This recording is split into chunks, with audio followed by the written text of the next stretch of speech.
يهده الله فلا مضل له ومن يضلله فلا هادي له ونشهد أن لا إله إلا الله وحده لا شريك له ونشهد أن سيدنا وسندنا وحبيبنا ومولانا محمدا عبده ورسوله أما بعد فأعوذ بالله من الشيطان الرجيم بسم الله الرحمن الرحيم إن الذين يحادون الله ورسوله أولئك في الأذلين وقال رسول الله صلى الله عليه وسلم لا يؤمن أحدكم حتى أكون أحب إليه من والده وولده والناس أجمعين صدق الله مولانا العظيم وصدق رسوله النبي الكريم ونحن على ذلك لمن الشاهدين والشاكرين والحمد لله رب العالمين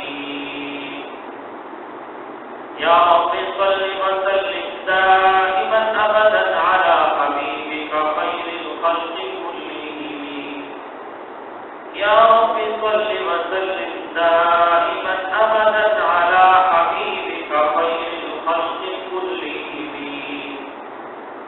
يا رب صل وسلم دائما أبدا على حبيبك خير الخلق كلهم سامعین محترم میرے قابل تقدیر بزرگوں حضور صلی اللہ علیہ وسلم کے جو حقوق ہیں ان حقوق کے حوالے سے آج مختصر بات کرنی ویسے تو نبی علیہ السلام کے جو حقوق ہیں بہت زیادہ ہیں لیکن ان تمام حقوق میں 4 حقوق ایسے ہیں جو سب سے زیادہ ہیں سب سے زیادہ اہمیت کے حامل وہ حقوق ہیں اور وہ کون سے حقوق ہیں حضور علیہ السلام کے ان 4 حقوق میں سب سے پہلا جو حق ہے وہ نبی علیہ السلام کی ذات پر ایمان لانا آپ علیہ السلام پر ایمان لانا جس طرح اللہ تعالیٰ کی ذات پر ایمان لانا اللہ تعالیٰ کی کتابوں پر ایمان لانا اللہ تعالیٰ کے فرشتوں پر ایمان لانا قیامت کے دن پر ایمان لانا اور نبی علیہ السلام سے پہلے جو انبیاء گزرے ہیں ان پر ایمان لانا ضروری ہے اور ان میں سے کسی ایک پر بھی ایمان نہیں ہوگا تو وہ ایمان کا نقص شمار کیا جائے گا ایمان کی کمی شمار کی جائے گی اسی طرح نبی علیہ السلام کی ذات پر ایمان لانا بھی ضروری ہے نبی علیہ السلام کی ذات پر ایمان نہ ہو اور اللہ کی ذات پر بھی ایمان ہے فرشتوں پر بھی ہے قیامت کے دن پر بھی تقدیر پر بھی ہے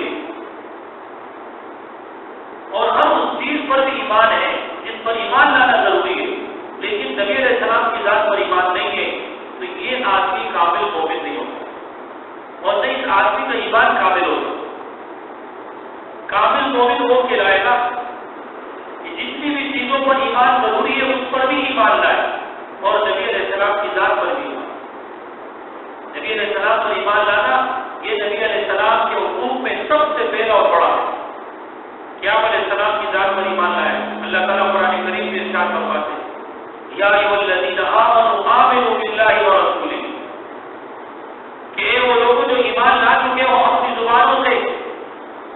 زبانوں سے ایمان کا اقرار کر چکے ہو آمنوا باللہ ورسولہ کہ تم اپنے دل سے بھی ایمان لاؤ اللہ کی ذات پر بھی لاؤ اللہ کے رسول علیہ السلام پر بھی ایمان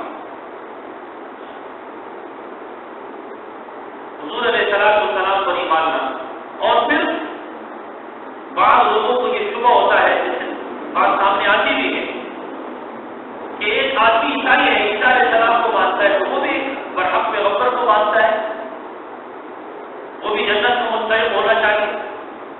ایک آدمی اگر حضور علیہ السلام کی تشریف آوری کے بعد یہودی ہے، وہ موسیٰ علیہ السلام کو مانتا ہے تو وہ ایک اللہ کے پیغمبر پر ایمان رکھتا ہے، وہ بھی جنت کا مستحق ہونا چاہیے۔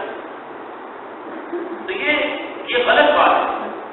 حضور علیہ السلام کی تشریف آوری کے بعد ایک آدمی مومن اسی وقت کہلائے گا جب وہ نبی علیہ السلام پر ایمان رکھے۔ حضرت عمر رضی اللہ تعالیٰ کو تورات کے کچھ صحیفے ملے اور وہ صحیفے حضرت عمر رضی اللہ تعالیٰ حضور علیہ السلام کی خدمت میں لے آئے۔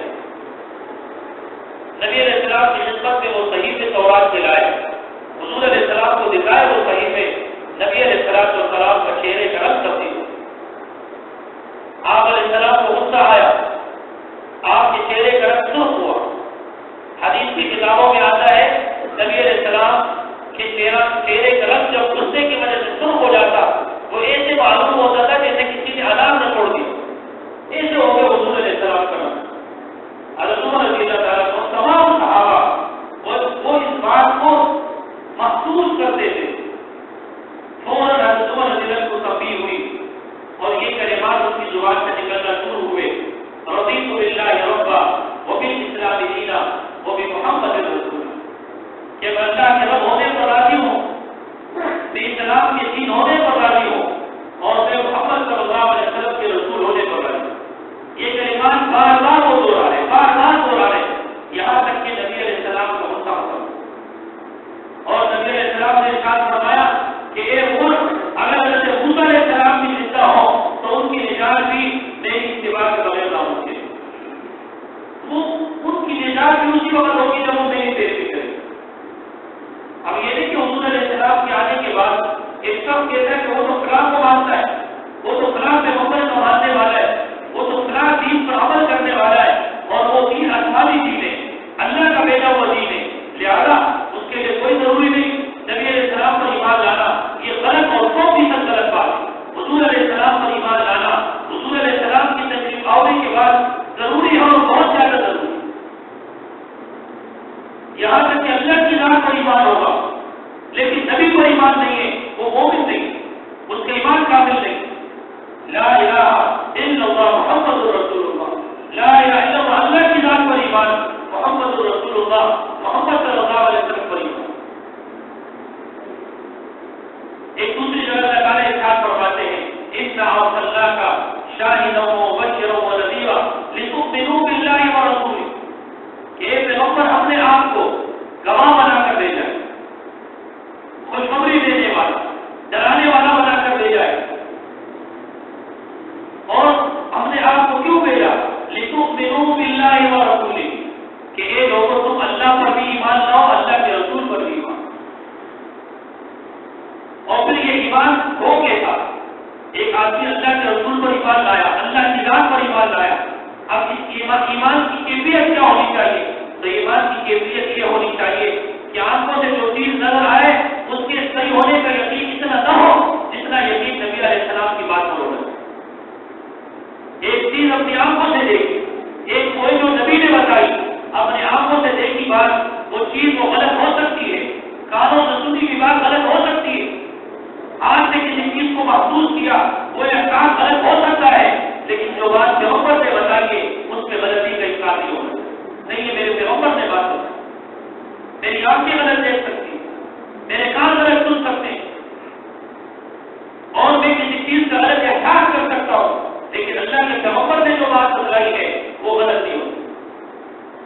چنانچہ علماء نے لکھا ہے حضور علیہ السلام کے 3 صاحبزادے تھے، ایک کا نام قاسم تھا، ایک کا نام عبداللہ تھا جو طیب و طاہر کے نام سے مشہور تھے۔ یہ دونوں بیٹے حضور علیہ السلام کے حضرت خدیجہ رضی اللہ تعالیٰ سے ہوئے، اور ایک تیسرا بیٹا تھا حضور علیہ السلام کا حضرت ابراہیم رضی اللہ۔ یہ حضور علیہ السلام کی ایک باندھی تھی ماریہ قبطیہ رضی اللہ تعالیٰ، تو ابراہیم رضی اللہ ماریہ قبطیہ سے پیدا ہوئے۔ بخاری شریف کی حدیث ہے کہ ابراہیم رضی اللہ تعالیٰ کا وہ بچپن میں انتقال ہو، بلکہ حضور علیہ السلام کی جو صاحبزادیاں تھیں ان کا بچپن میں انتقال ہو. ہاں صاحبزادیاں ایسی تھی جو بڑی ہو گئی، ان کی شادیاں بھی ہوئی.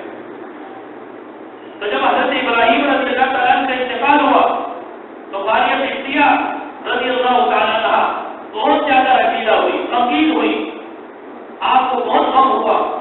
حضور علیہ السلام نے ایک موقع پر ان سے فرمایا کہ تم اتنی غمگین کیوں ہو، اتنی رنجیدہ کیوں ہو؟ ہمارا بیٹا ابراہیم وہ تو جنت میں ٹہل رہا، وہ جنت کے باغوں میں گھوم رہا ہے. آؤ میں تمہیں دکھاؤں کہ وہ کس طرح جنت کے باغوں میں گھوم رہا ہے اور ٹہل رہا ہے. تو ماریہ قبطیہ رضی اللہ تعالیٰ عنہا نے کہا کہ نہیں، مجھے نہیں دیکھنا، مجھے صبر آ گیا ہے، اب میں کوئی غم نہ کروں. نہیں دیکھا ماریہ قبطیہ رضی اللہ تعالیٰ.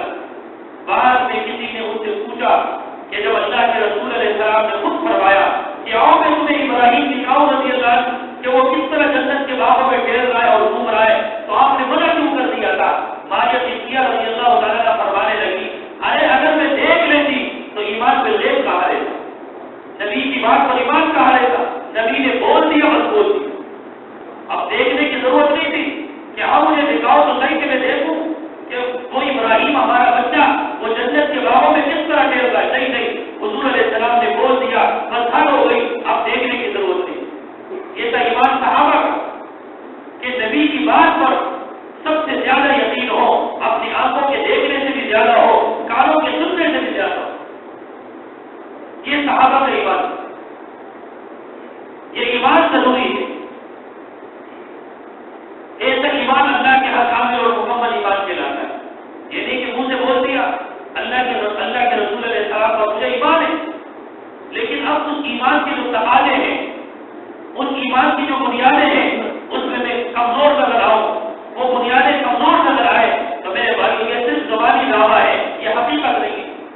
ایمان کی حقیقت اگر کسی کو حاصل تھی وہ نبی علیہ السلام کی جماعت، وہ صحابہ کی جماعت جو نبی علیہ السلام پر ایمان لائے اور صحیح معنوں میں ایمان. تو نبی علیہ السلام کے بڑے حقوق میں سب سے پہلا حق کیا ہے کہ نبی علیہ السلام پر ایمان لائے. یہ سب سے بڑا حق ہے کہ آپ علیہ السلام پر ایمان لائے. دوسرا حق کیا ہے؟ دوسرا حق وہ نبی علیہ السلام کی عظمت کو اپنے دل میں بٹھا. ایمان تو لائے، عظمت دل میں لے گی، نبی کا احترام دل میں لے گی، نبی کا تقدس دل میں لے گے، تو یہ ایمان بھی اللہ کے حق قابل قبول نہیں. ایمان وہ قابل قبول ہے جو نبی کی عظمت کے ساتھ. دیکھو ایک بات ذہن میں رکھنا، پیغمبر کا اور امتی کا رشتہ یہ قانونی رشتہ نہیں ہے، یہ قانون کی بنیاد پر نہیں ہے، یہ عظمت کی بنیاد پر. ایک امتی کے دل میں نبی کی عظمت ہوگی، نبی کی عظمت کے بغیر کوئی مومن نہیں ہو سکتا، اس کا ایمان کسی قابل نہیں ہو سکتا. جہاں اللہ نے یہ فرمایا اِنَّا أَرْسَلْنَاكَ شَاهِدًا وَمُبَشِّرًا وَنَذِيرًا لِتُؤْمِنُوا بِاللَّهِ وَرَسُولِهِ، اے پیغمبر ہم نے آپ کو گواہ بھی بنایا، خوشخبری دینے والا بھی بنایا، ڈرانے والا بھی بنایا، اور ہم نے آپ کو کیوں بھیجا؟ لِتُؤْمِنُوا بِاللَّهِ وَرَسُولِهِ، تاکہ یہ لوگ اللہ پر بھی ایمان لائے، اللہ کے رسول پر بھی ایمان لائے. اور کیا فرمایا؟ وَتُعَزِّرُوهُ وَتُوَقِّرُوهُ، اے پیغمبر ہم نے آپ کو اس لیے بھیجا یہ جو صحابہ ہیں، یہ جو لوگ ہیں، ان کے دلوں میں آپ کی عظمت پیدا ہو جائے، آپ کا احترام پیدا ہو جائے. یہ ایمان کا حصہ ہے کہ نبی کی ذات پر ایمان بھی ہوگا اور نبی کی عظمت بھی دل میں ہوگی. یہ نہیں کہ صرف ایمان ہے نبی کی عظمت نہیں ہے، یہ ایمان قابل قبول نہیں. نبی کی عظمت کیا ہے؟ اللہ تعالیٰ سورہ حجرات میں فرماتے یا ایھا الذین آمنوا لا تقدموا بین یدی اللہ ورسولہ واتقوا اللہ ان اللہ سمیع علیم. اے ایمان والو، اللہ سے بھی آگے نہیں بڑھنا، اللہ کے رسول سے بھی آگے نہیں بڑھنا، سبقت نہیں کرنی، باتوں میں آگے نہیں بڑھنا، چلنے میں پیغمبر سے آگے نہیں بڑھنا. نبی علیہ السلام کی عظمت تمہارے دلوں میں ہونی چاہیے، نبی سے سبقت نہیں کرنی. اور یا ایھا الذین آمنوا لا ترفعوا اصواتکم فوق صوت النبی، اے ایمان والو یہ نبی کی پر ایمان کا تقاضا ہے، نبی کی عظمت تمہارے دلوں میں ہو. اور اس عظمت کی یہ نشانی ہے کہ جب نبی بات کر رہے ہو اور وہ کوئی گفتگو کر رہے ہو تو تمہاری آوازیں وہ نبی کی آواز کے اوپر نہیں ہونی چاہیے. لا ترفعوا اصواتکم فوق صوت النبی، کہ تمہاری آوازیں بلند نہیں ہونی چاہیے نبی علیہ السلام کی موجودگی. یہ آیت جب نازل ہوئی تو صحابہ کی آوازیں پست ہو بالکل خاموش ہو گئی. صحابہ نبی کی مجلس میں بیٹھتے تھے خاموشی کے ساتھ,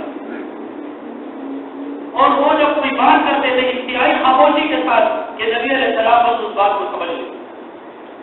ایک صحابی مجلس میں آنا چھوڑ دیا, حضور علیہ السلام کی مجلس میں نہیں آیا. کافی دن ہو گئے نبی علیہ السلام کو نظر نہیں آئے. نبی علیہ السلام نے صحابہ سے پوچھا بتاؤ بھائی وہ فلاں صحابی کہاں ہے؟ صحابہ نے ان کے پاس گئے, ان سے پوچھا.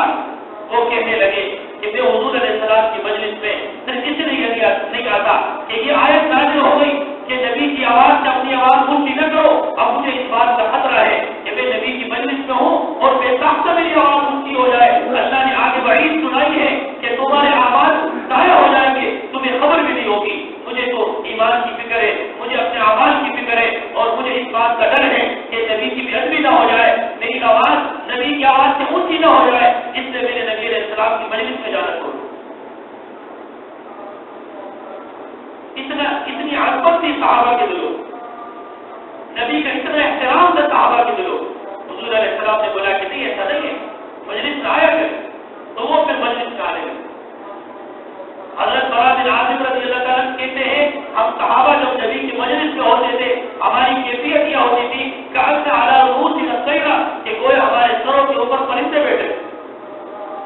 وہ نبی کی عظمت کی وجہ سے بالکل سکتے میں ہوتے تھے, بالکل خاموش ہوتے تھے, کوئی آواز ان کی نہیں نکلتی اور کوئی حرکت وہ نہیں کرتے. یہ صحابہ کا حال, اور یہ ایمان کی علامت ہے کہ نبی کی عظمت ہمارے دلوں میں ہو. نبی کی عظمت کے بغیر کوئی ایمان کسی کا اللہ کے یہاں قابل قبول نہیں ہوتا. چنانچہ بخاری میں ایک حدیث ہے, عروہ بن مسعود ثقفی رضی اللہ تعالیٰ عنہ جب یہ مسلمان نہیں تھے, یہ کافر تھے, صلح حدیبیہ کے موقع پر یہ آئے نبی علیہ السلام کے پاس, نبی کے صحابہ کو بھی دیکھا, تو پھر یہ واپس گئے اپنے قوم کے پاس واپس گئے اور اپنی قوم کو جو حالات انہوں نے دیکھے تھے اپنی قوم کو وہ حالات سنائے. کیا کہنے لگے, اے قوم, اے میری قوم, لقد وفدت علی الملوک, میں بڑے بڑے بادشاہوں کے پاس گیا ہوں. ووفدت علی قیصر کسرا والنجاشی, میں قیصر و کسرا کے پاس گیا ہوں, میں نے نجاشی کا دربار بھی دیکھا ہے. ما رأیت ملکا قط يعظمه اصحابه, میں نے کسی بادشاہ کو نہیں دیکھا کہ جس کے درباری اس کی اتنی تعظیم کرتے ہو. ما يعظم اصحاب محمد صلی اللہ علیہ وسلم, جتنی تعظیم نبی کے صحابہ نبی کی کرتے. میں بڑے بڑے بادشاہوں کے درباروں میں گیا ہوں, میں ایران اور روم کے بادشاہوں کے پاس گیا ہوں, میں نے ان کے درباریوں کو دیکھا ہے, ان کے درباریوں کا اپنے بادشاہوں کے احترام کو دیکھا ہے. لیکن جو عظمت اور احترام میں نے محمد صلی اللہ علیہ وسلم کے صحابہ میں ان کے پیغمبر کے بارے میں دیکھا ہے, ایسی عظمت میں نے کوئی نہیں دیکھی. کیا دیکھا انہوں نے؟ تو کہنے لگے ان تنقب نقامتا الا وقعت في كف رجل منهم, کہ اگر وہ پیغمبر ان کو ٹوکتے ہیں تو وہ ٹوک وہ کسی صحابی کے ہاتھ میں جا کے گرتا ہے. فضلک بها وجهه وجلده, وہ صحابی اس ٹوک کا کیا کرتا ہے, وہ صحابی اس ٹوک کو اپنے چہرے پر اپنے جسم پہ بلتا ہے. وَإِذَا أَمَرَهُ ابْتَدَرُوا أَمْرَهُ, اور جب وہ پیغمبر ان کو کسی بات کا حکم دیتے ہیں تو ایک دوسرے سے آگے بڑھنے کی کوشش کرتے ہیں. وَإِذَا تَوَلَّىٰ, اور جب ان کے پیغمبر وضو کرتے ہیں كَانُوا يَقْتَتِلُونَ, تو ایسا لگتا ہے کہ ابھی لڑ پڑیں گے عَلَىٰ وَضُوئِهِمْ, ان کے وضو کے پانی پر ایک دوسرے سے آگے بڑھتے ہیں. اور نبی علیہ السلام کے جسم کے اثر سے جو پانی لگتا ہے اور وہ نبی علیہ السلام کے جسم سے الگ ہوتا ہے, وہ زمین پر پہنچنے نہیں دیتے بلکہ وہ پانی وہ اپنے ہاتھوں میں لے لیتے. یہ حال ہے ان کے صحابہ کا. وَإِذَا تَكَلَّمَ خَفَضُوا أَصْوَاتَهُمْ عِندَهُ, اور جب وہ پیغمبر بات کرتے ہیں تو اپنی آوازوں کو پیغمبر کے سامنے بند کر دیتے ہیں. وَلَا يُحِدُّونَ إِلَيْهِ نَظْرَةَ عَظِيمًا لَهُ, اور میں نے ان کے صحابہ کو اس طرح بھی دیکھا کہ کبھی بھی انہوں نے اپنی پیغمبر کو تیز نگاہ سے نہیں دیکھا, اونچی نگاہ سے نہیں دیکھا کہ اونچی نگاہ سے اپنے پیغمبر کو دیکھ رہا ہوں. میں نے کبھی بھی نبی علیہ السلام کے صحابہ کو ایسا کرتے نہیں دیکھا. یہ تھی وہ عظمت جو صحابہ کے دلوں میں تھی. اللہ تعالیٰ نے ان کو یہ مقام ایسا نہیں عطا فرمایا کہ انہوں نے منہ سے بول دیا کہ ہم ایمان لائے اور بس چھٹی ہو گئی. نہیں، ایمان کے بعد نبی علیہ السلام کا اگر بڑا حق ہے وہ یہ ہے کہ ایمان کے بعد نبی علیہ السلام کی عظمت ہمارے دلوں میں پیدا ہو، نبی علیہ السلام کا احترام ہمارے دلوں میں پیدا ہو، نبی کی ذات کی عظمت ہو، نبی علیہ السلام کی طرف جو چیز منسوب ہو گئی اس چیز کی عظمت ہمارے دلوں میں ہو. نبی کی ایک سنت ہے، ایک معمولی درجے کی سنت ہے، اس سنت کی عظمت ہمارے دلوں میں پیدا ہو جائے، یہ ہمارے ایمان کا تقاضا ہے. اس کے بغیر ایمان مکمل نہیں ہو سکتا. علماء نے لکھا ہے حضور علیہ السلام کو لوگ ہی پسند تھا. ایک شخص کہتا ہے کہ مجھے لوگ اس لیے پسند نہیں کہ نبی کو پسند تھا، یہ آدمی ایمان سے فارغ ہو جاتا، یہ بے ایمان ہو جاتا ہے. ایک آدمی نبی علیہ السلام کی سنت مسواک کرنا، ایک آدمی اس مسواک کی توہین کرتا ہے، ایک معمولی درجے کی سنت ہے، ایک آدمی اس مسواک کی توہین کرتا ہے اور اس وجہ سے کرتا ہے کہ نبی کی سنت ہے، اس آدمی کا ایمان نہیں دیتا. ایک آدمی کسی کی داڑھی کی توہین کرتا ہے اور اس کو توہین کی حقارت کی نگاہ سے دیکھتا ہے اور اس وجہ سے دیکھتا ہے کہ نبی کی سنت ہے. تو میرے بھائیوں، یہ مسئلہ صراحت کے ساتھ علماء نے لکھا ہے کہ یہ آدمی ایمان سے فارغ ہو جاتا ہے، ایمان اس کا نکل جاتا ہے. تو ایک نبی کی عظمت دلوں میں ہونی چاہیے اور جو چیزیں نبی علیہ السلام کی طرف منسوب ہو گئی ان چیزوں کی عظمت بھی ہمارے دلوں میں ہو، چاہے وہ معمولی درجے کی بات ہو، چیز ہو یا اعلیٰ درجے کی. تو نبی علیہ السلام کی عظمت ہمارے دلوں. تیسرے نمبر پر جو نبی علیہ السلام کا حق ہے وہ کیا ہے؟ وہ نبی کی محبت ہے. نبی کی محبت ہو. نبی کی محبت کے بغیر محمد کی غلامی دین حق کی شرط اول ہے. اگر اس میں ہو کچھ خامی تو سب کچھ نامکمل. محمد کی غلامی صلی اللہ علیہ وسلم، محمد کی غلامی دین حق کی شرط اول ہے. یہ سب سے پہلی شرط. اگر ہو اس میں کچھ خامی تو سب کچھ نامکمل. اگر نبی علیہ السلام کے ساتھ محبت میں کچھ کمی ہے تو سب کچھ ہوتے ہوئے بھی کچھ نہیں ہے، وہ ساری چیزیں، سارے دعوے اس کے بیکار ہیں. تو تیسرا حق نبی علیہ السلام کا کیا ہے؟ نبی علیہ السلام کی محبت ہمارے دلوں میں ہونی چاہیے. بخاری کی حدیث ہے، نبی علیہ السلام نے ایک موقع پر ارشاد فرمایا، حضرت عمر کا ہاتھ نبی کے ہاتھ میں ہے. حضور علیہ السلام نے فرمایا، لا يؤمن احدكم حتى اكون احب اليه من نفسي ووالده والناس وولده والناس اجمعين. کہ تم میں سے کوئی اس وقت تک کامل مومن نہیں ہو سکتا جب تک کہ میں اس کے نزدیک محبوب نہ ہو جاؤں، اس کی جان سے بھی زیادہ، اس کے والدین سے بھی زیادہ، اس کی اولاد سے بھی زیادہ اور تمام لوگوں سے بھی زیادہ محبوب نہ ہو جاؤں. حضرت عمر کا ہاتھ نبی کے ہاتھ میں. حضرت عمر رضی اللہ تعالیٰ نے عرض کیا، یہ بخاری کی حدیث ہے کہ اللہ کے رسول علیہ السلام، آپ میرے نزدیک محبوب ہیں میرے والدین سے بھی زیادہ، میری اولاد سے بھی زیادہ اور تمام دنیا کے لوگوں سے بھی زیادہ، الا من نفسی، لیکن میری جان سے آپ زیادہ محبوب نہیں. حضور علیہ السلام نے فرمایا، اے عمر، ایمان کامل نہیں ہے، بات پوری نہیں ہے ایمان کی. حضرت عمر رضی اللہ تعالیٰ نے جب یہ بات سنی کہ ایمان کامل نہیں ہے، حضرت عمر رضی اللہ تعالیٰ فوراً کہنے لگے، اللہ کے رسول علیہ السلام، آپ اب میری جان سے بھی زیادہ مجھے محبوب ہیں. حضور علیہ السلام نے فرمایا، الآن یا عمر، الآن یا عمر، اے عمر، اب ایمان مکمل ہوا، اب تمہارا ایمان مکمل ہوا. جب تک نبی کی محبت اپنی جان سے، اپنے والدین سے، اپنی اولاد اور تمام لوگوں سے زیادہ نہ ہوگی، اس وقت تک کسی کا ایمان بھی کامل نہیں ہو سکتا. حضرت عمر رضی اللہ تعالیٰ کو جب یہ بات ارشاد فرمائی گئی تو میں آپ کون سے اور کس بات کے پوچھی؟ اب ذرا محاسبہ کریں کہ ایک طرف خاندان والوں کی بات اور شادی بیاہ کے موقع پر کسی قسم کی رسم و رواج کرنے کی بات اور دوسری طرف نبی کی سنت ہے. یہاں ایمان کا، نبی کی محبت کا پتہ چلے گا کہ نبی کی محبت خاندان والوں کی محبت سے زیادہ یا کم ہے. نبی کی محبت زیادہ ہوگی. لاکھ رسومات کو ہم ٹکرائیں گے اور ان رسومات کو ہم درجہ دیں گے، جوتی کی نوک پر رکھیں گے اور نبی علیہ السلام کی سنت کو سب سے اوپر رکھیں گے. اور اگر نبی کی محبت نہیں ہوگی، ہم لاکھ زبان سے دعوے کریں گے لیکن رسم و رواج پر عمل کریں گے، نبی کی سنت کو چھوڑ دیں گے، نبی کی اطاعت کو چھوڑ دیں گے. نبی کی محبت کا تقاضا یہ ہے کہ ساری چیزیں وہ نبی علیہ السلام کے بعد وہ ان کی کوئی حیثیت نہ ہو. نبی علیہ السلام کی سنت کے مقابلے میں اگر کوئی چیز آ رہی ہے اس کو ہم ٹکرانے والے ہوں. نبی علیہ السلام کی سنت کو، نبی علیہ السلام کی محبت کی وجہ سے ہم مقدم سمجھنے والے. صحابہ کی زندگی کو دیکھیں، ان کی زندگی کا مطالعہ کریں، ان کی زندگیوں میں، ان کے دلوں میں نبی کی محبت کے تھی۔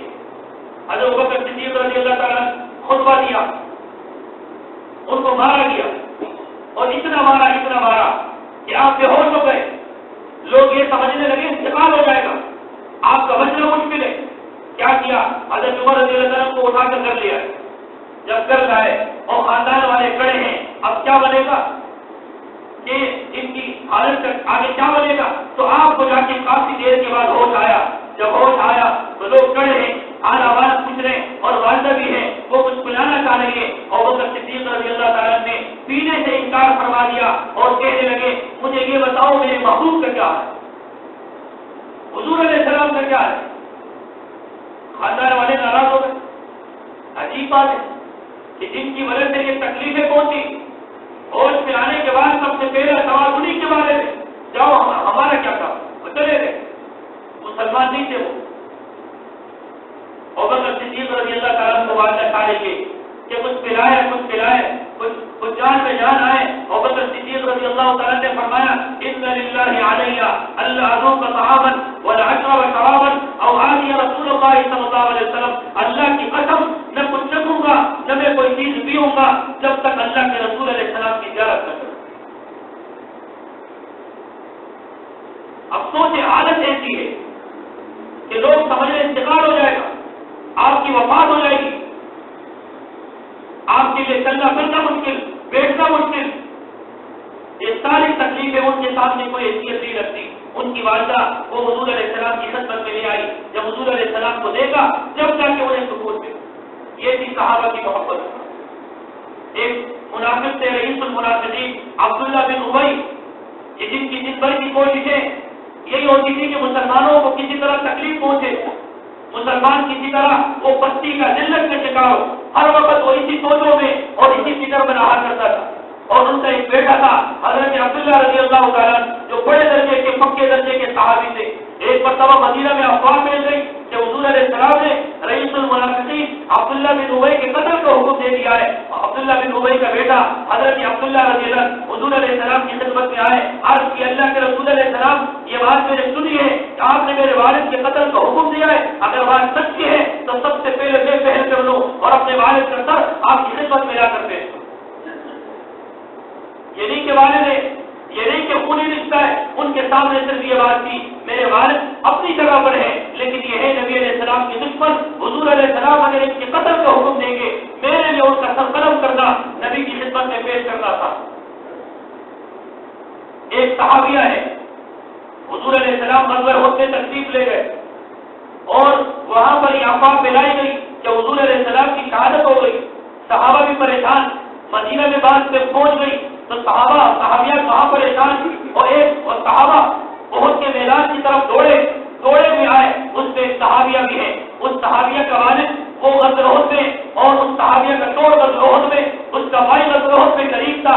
وہ صحابیہ احد کے میدان کی طرف آئی تاکہ نبی علیہ السلام کی حالات معلوم ہو، تو ایک شخص احد کے میدان کی طرف سے آیا غزوے کے بعد اور اس نے کہا کہ اے فلانیہ کہ تمہارے والد کا انتقال ہوا۔ وہ عورت کہنے لگی ٹھیک ہے، اچھی بات ہے، مجھے یہ بتاؤ اللہ کے رسول علیہ السلام کا کیا ہے؟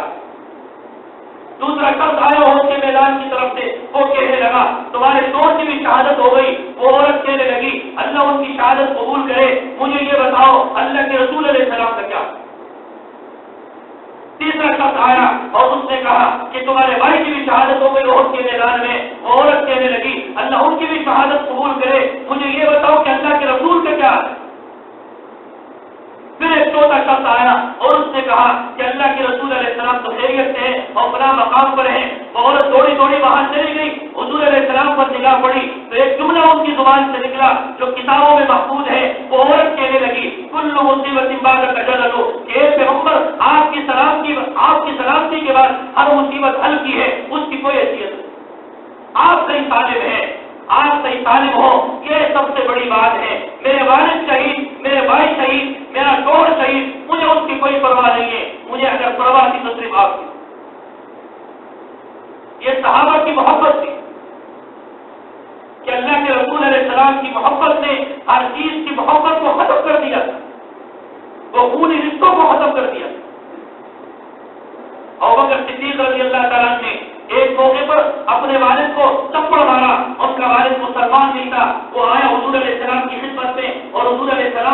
اپنے والد کی شکایت کی کہ میرے اپنے بیٹے کی شکایت کی کہ میرے بیٹے ابوبکر نے مجھے تھپڑ مارا ہے. حضور علیہ السلام نے صدیق اکبر رضی اللہ عنہ کو بلایا اور پوچھا بتاؤ تم نے کیوں اپنے والد کو تھپڑ مارا؟ ابوبکر صدیق رضی اللہ عنہ کہنے لگے کہ لو کان السیف قریبا منی لضربت عنقه، اگر تلوار قریب ہوتی میں گردن اڑا دیتا. میرے سامنے آپ کی گستاخی کی ہے.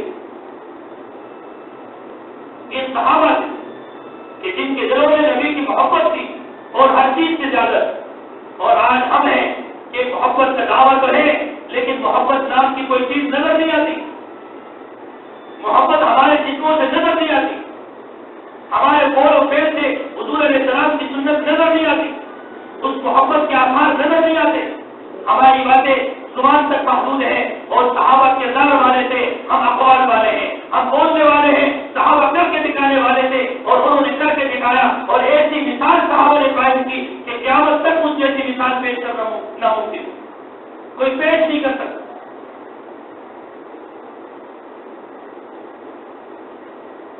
تو میرے بھائیو، حضور علیہ السلام کی محبت ہمارے دلوں میں ہو. یہ کیا ہے؟ یہ حضور علیہ السلام کا تیسرا حق. چوتھا حق کیا ہے؟ حضور علیہ السلام کا چوتھا حق نبی کی اطاعت کرنا، ہر ایک معاملے میں نبی کی پیروی کرنا، سنتوں پر عمل کرنا، نبی کی سنتوں کو زندہ کرنا، رسم و رواج کو چھوڑنا، نبی علیہ السلام کی سنتوں کو اہمیت دینا، چاہے وہ سنت معمولی درجے کی ہو اس کو اہمیت دینا اور اس کے مقابلے میں دنیا والوں کی عزت کو اور پوری دنیا کو ٹکرا دینا. یہ نبی علیہ السلام کا چوتھا حق ہے کہ نبی کی اطاعت ہو. اگر نبی کی محبت ہے اور صرف محبت کا دعویٰ ہے، نبی کی اطاعت نہیں تو یہ صرف دعویٰ ہے. اس دعوے میں کوئی حقیقت نہیں. نہ کر دعویٰ محبت کا، نہ کر دعویٰ محبت کا، اطاعت کر نہیں تجھ میں. نہ کر دعویٰ محبت کا، اطاعت کر نہیں تجھ میں. صنعت تیری محبت کی یہی معلوم ہوتی ہے. ایک آدمی صرف محبت کا دعویٰ کرے اور اطاعت اس میں نہ ہو تو وہ شاعر کہتا ہے نہ کر دعویٰ محبت کا، اطاعت کر نہیں تجھ میں. صنعت تیری محبت کی یہی معلوم ہوتی ہے کہ نبی علیہ السلام سے محبت کی یہ سب سے بڑی دلیل ہے کہ وہ آدمی، وہ محبت کا دعویٰ کرنے والا، وہ ہر موقع پر، ہر لمحے پر اور ہر قدم پر وہ نبی علیہ السلام کی اطاعت کرنے والا ہو. جیسے صحابہ رضی اللہ عنہم اجمعین تھے کہ وہ صرف محبت کے دعوے دار نہیں بلکہ وہ نبی علیہ السلام کی ہر موقع پر اطاعت کرنے والا. آج اگر ان ڈیروں کو نبی کی گستاخی پر ضرورت ہوتی ہے تو وہ نبی کے حاکم بناتے ہیں اور وہ نبی علیہ السلام کی شان میں گستاخی کرتے. میں تو کہتا ہوں کہ اس کے سب سے بڑے قصوروار میں اور آپ ہیں کہ آج ہم نبی کی محبت میں ناقص ہو گئے. آج ہم صرف زبانی دعویٰ کرنے والے رہ گئے. آج ہم نبی کی اطاعت کرنے والے نہیں ہیں. غیروں کو ضرورت ہوتی ہے. آج اگر ہم نبی کی ایمانوں میں اطاعت کرنے والے ہوتے، نبی کی سنتوں کو زندہ کرنے والے ہوتے، کسی غیر مسلم میں اس بات کی ضرورت نہیں کہ وہ نبی علیہ السلام کی شان میں گستاخی کرے. آج میں دعویٰ کروں، میں نعرہ لگاؤں گا. کیا نعرہ لگاؤں گا؟ میں نعرہ لگاؤں گا نبی کی محبت میں موت بھی قبول ہے. ارے موت مرنا تو ہے بھی نہیں، اس لیے تو موت قبول ہے. یہ نعرہ کیوں نہیں لگاتا؟ مجھے نبی کی محبت میں داڑھی قبول ہے، مجھے نبی کی محبت میں نبی کی سنت قبول ہے، مجھے نبی کی محبت میں 5 وقت کی نماز قبول ہے، مجھے نبی کی محبت میں رسومات کے مقابلے میں نبی کی اطاعت قبول ہے. یہ دعوے نہیں، یہ نعرہ کوئی نہیں لگاتا. یہ مشکل کام ہے. میں نعرہ ایسا لگاؤں گا جو میں نے کرنا نہیں. نبی کی محبت میں موت بھی قبول ہے، اچھی بات ہے موت قبول ہے، داڑھی بھی قبول کر. نبی کی محبت میں نبی کی سنت پر عمل کرنا قبول کر. نبی کی محبت میں نبی علیہ السلام کی سنتوں کو زندہ کرنا، اس کو قبول کر لے. یہ کوئی قبول نہیں کرتا. آج وجہ میں آپ ہے کہ آج ہم نبی علیہ السلام کی محبت میں انتہائی درجے کے پستی کا شکار ہے. صرف زبانی دعوے ہیں، زبان سے دعویٰ کریں گے لیکن عمل کے میدان میں ہم بالکل پچھلی صفوں میں نظر آتے ہیں. اس لیے میرے بھائیوں، یہ نبی علیہ السلام کے 4 حقوق میں عرض کیے. سب سے پہلے ایمان لانا، دوسرے نمبر پر نبی کی عظمت کو اپنے دل میں پیدا کرنا، اور تیسرے نمبر پر نبی علیہ السلام سے محبت کرنا، اور چوتھے نمبر پر نبی علیہ السلام کی اطاعت کرنا. یہ 4 نبی علیہ السلام کے حقوق ہیں. پھر کسی کی میں یہ ضرورت نہیں ہو سکتی کہ وہ نبی علیہ السلام